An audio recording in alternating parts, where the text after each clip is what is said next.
2 posted job openings. Job fairs are also aiding the effort, making it so workers can eliminate any gaps in their employment history. All in all, collaboration between employers and the Department of Labor seems to be paying off. State labor officials are providing the necessary training so that employers don't have to look outside of Idaho to fill open positions that require a specific skill set. We're actually working hand in hand with education, not only at the high school level, but also the post-secondary, to find out what we can do to make those connections at an earlier stage to make sure that we're meeting the demand. Good news for veterans was also announced this week. Their unemployment rate was the third lowest in the nation in 2014 with a 2.3 percentage rate. Live in studio, Tammy Scordino today, 6 on your side. And some more news. Job may be on the way for Burley, Idaho, which will soon be the home of a new plastic plant. Officials with the Michigan-based Fabrical Corporation say they will break ground on the $50 million facility by the end of the month. The 100,000 square foot plant will be the company's 4th facility. The plant, which will make food containers, will employ 50 people, with at least 20 of those positions paying higher than the county's average wage. Well, we had another beautiful day here in the valley, but that could be changing soon. So let's head over to the Weather Center and check in with Adam Bierman with a look at the On Your Side forecast. Adam? Hey Karen, it is a beautiful evening across the Treasure Valley as evidenced through our Ford Dealers Tower Cam. Lots of sunshine out there over Boise right now, but the clouds are building in as we slowly pan over to the west. You can see the horizon getting wider and wider as a cold front makes its way towards southwest Idaho. Let's take a look at our current conditions. Not bad outside. 67 and sunny out at the airport with winds blowing out of the southeast at about 5 miles per hour. Still very dry with the dew point down to 27. I'm going to switch over to our radar now, show you where the showers are currently out across Malheur County and much of eastern Oregon. Seeing some scattered thunderstorms with wind gusts up around 40 miles per hour and some occasionally heavy downpours. Nothing yet making it into the Treasure Valley, and if anything does, it will be later tonight when it finally does arrive. And this is a satellite picture showing the cold front. You can see it here crashing its way onto the coast right along Northern California into Oregon and Washington. And it is heading our way, which is this outward line of showers approaching first. So that's what's coming. It's going to bring cooler weather and wetter weather. We'll talk about that coming up in my On Your Side forecast. Karen? 5 former inmates of a juvenile detention center in Nampa have filed a lawsuit saying they were sexually abused while in custody. Our media partners at the Idaho Statesman report the suit claims a staff nurse and a staff intern abused a 16-year-old boy while at the center. The suit covers alleged sexual misconduct by employees against all 5 boys. The boys are seeking general and punitive damages. Prison officials have declined to comment, citing pending litigation. A Pocatello man says he was robbed while having a heart attack. Frank Angley tells the Idaho State Journal that after he collapsed to the ground, a passerby stopped, but not to help him. Angley says the man stole $700 out of his wallet and then just walked away. The heart attack victim says he didn't get any help until a friend called his phone and heard him groaning. Police are now investigating. Also in eastern Idaho, the Department of Correction is looking for a walkaway. Officials say Raymond Ross was assigned to the department's re-entry center in Idaho Falls. He was last seen at his job on Saturday night. Ross was sentenced in 2008 for delivery of a controlled substance. Police say Ross is 6.5 feet tall and about 225 pounds. If you have any information about his whereabouts, please call police. Boise's Park Ambassador program is starting to pick up with events planned for upcoming months. It's an opportunity for volunteers to promote responsible stewardship. Ambassadors are responsible for documenting maintenance needs, reporting acts of vandalism, and interacting with park visitors. A volunteer will give free tours on Sunday, April 19th for the 90th birthday celebration of the Boise Depot.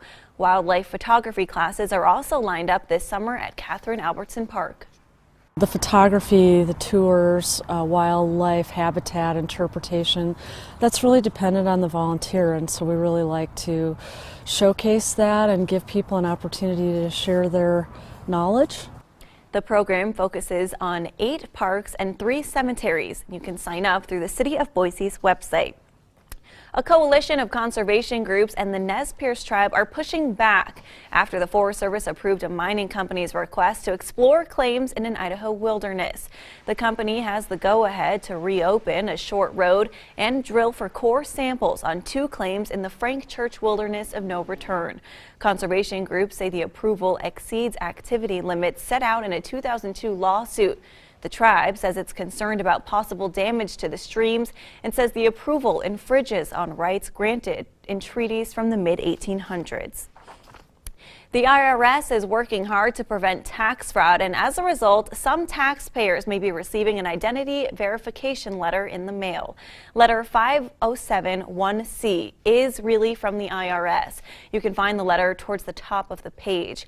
The IRS sends those letters when it sees suspicious tax returns that use real taxpayers' information. The federal agency asks that those who do receive a letter go to idverified.irs.gov, which is secure.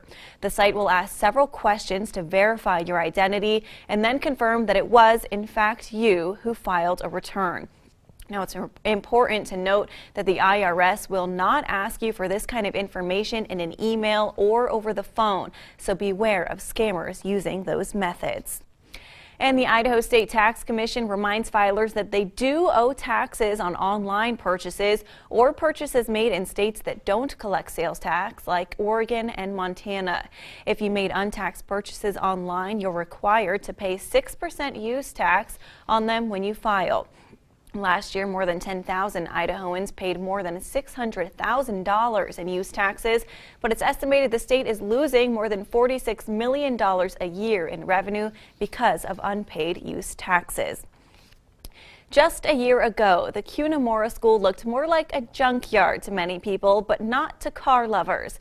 More than 300 cars littered the 7-acre property, and the county wanted them cleaned up. To make that happen, many classic cars hit the auction block, and now after some additional work, the property is fit for sale and looking for buyers. Just in time for the planting season, 100 vendors packed the Boise Center this weekend for the 19th annual Boise Flower and Garden Show. Jola Orchids has set up shop at the show for 18 of those past 19 years. The couple from Ontario makes a living traveling all over the country selling their plants. In fact, there are more than 25,000 different species of orchids around the world. Idaho has about 31 native orchids out here in the mountains that people are walking on and they don't even realize they're orchids. While you can't grow orchids outside in Idaho's climate, you can care for them indoors. Showgoers were also drawn to the unique container gardens that were part of a silent auction. The city of Nampa is now accepting applications for community development block grants. The money comes from the Department of Housing and Urban Development and is intended to fund projects that help low and moderate income community members in Nampa. Now, past projects range from Meals on Wheels to the community family shelter and even crosswalk improvements. The city will host a workshop for those who would be interested in applying this Wednesday from 9 to 11 a.m. at the Nampa City Council chambers. And some quick traffic news for you now. The Ada County Highway District will begin paving work on 5 Mile Road this Tuesday. Crews will work on the area between Franklin Road and Emerald Street, and the work could take up to 5 days. Motorists there should expect lane restrictions and delays. Coming up after the break, we will head over to the Weather Center and check in with meteorologist Adam Bierman for his complete On Your Side forecast. And coming up later in the show, the U.S. military withdraws from Yemen, citing civil unrest, but that decision may be stirring up some unrest of its own back here at home.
Welcome back. What a beautiful day it was across the Treasure Valley. It's a beautiful evening now with temperatures near 70. Not bad for March 21st. Let's take a look now, see what's going on with our forecast. It's 68 in Mountain Home, 67 in Boise, 69 out in Ontario, and we're in the 50s up in the mountains. 54 there for McCall, 52 for Stanley, 55 in Sun Valley, Twin Falls right around 64. As we look across the region, we're seeing mild air just about everywhere. 63 in Elko, we're at 50. Over in Baker City, 51 in Medford, some cooler temperatures being recorded in Oregon as that cold front starts to make its way in. We're just kind of a little island of warmth here across southwest Idaho, so not bad at all. Hope you got outside and enjoyed the day. Here's a look at our satellite picture. We're seeing a few scattered showers developing across eastern Oregon, pushing their way northeastward. Some of these may make it into the Treasure Valley before sunset. If they do, could see a little bit of locally heavy downpours, maybe some strong gusts up around 40 miles per hour.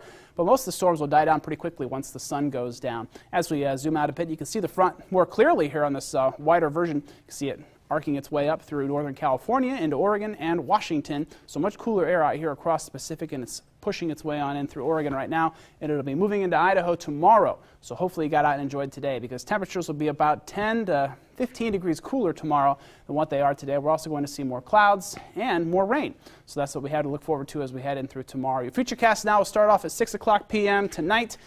Again, some scattered showers out in Oregon. Most of these guys continuing to stay just off to the west of us, but they will start to move in here after dark tonight. We'll see some scattered showers possibly tomorrow morning, maybe some more isolated showers, maybe some thunderstorms popping up tomorrow afternoon, especially up in the mountains as we head through the day. So watch out for those.